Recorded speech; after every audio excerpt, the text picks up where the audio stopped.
আমি বিগত যখন মায়ের মন্দির ছিল না, আগের মন্দির ছিল, তখন থেকে আমি ওখানে যাই। শুধু আমি না, আমার ফ্যামিলি মেম্বাররাও যায়।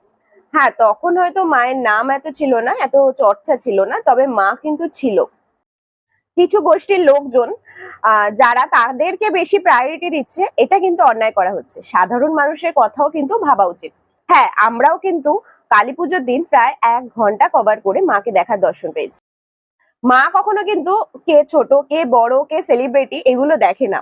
মা কিন্তু মানুষের মন দেখে, মানুষকে বোঝে। হ্যাঁ, গত 2 বছর 3 বছর ধরে এমন অবস্থা হচ্ছে নৈহাটি, যেটা সীমাহীন। এবার যখন আমি আমার মাকে নিয়ে গেছিলাম, আমরাও কিন্তু পুরো নৈহাটি ঘুরে গিয়ে ব্যারিকেডের মধ্যে থেকে তারপরে গিয়ে বড় মার দর্শন পাই, মানে বড় কালীর দর্শন পাই।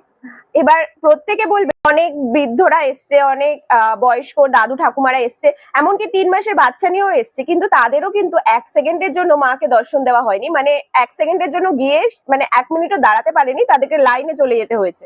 এবার তো পুরো পুরো নৈহাটি ঘুরিয়ে আমাদের মায়ের দর্শন পাওয়া গেছে, কিন্তু 1 সেকেন্ডের জন্য মায়ের সামনে কিন্তু দাঁড়াতেও কাউকে সুযোগ দেওয়া হয়নি। কিন্তু যদি কোনো সেলিব্রিটি যায়, তাদের কিন্তু ঘন্টার পর ঘন্টা সেখানে তারা পুজো দেখতেও পারে। আর যদি তুমি মেম্বার হও, তাহলে তুমি ভালো মতো সবকিছু দেখতে পারবে। এটা যদি হয়, তাহলে সাধারণ মানুষরা যাবে কোথায়? একবারও কি ভেবে দেখেছেন? একটু দেখবেন প্লিজ।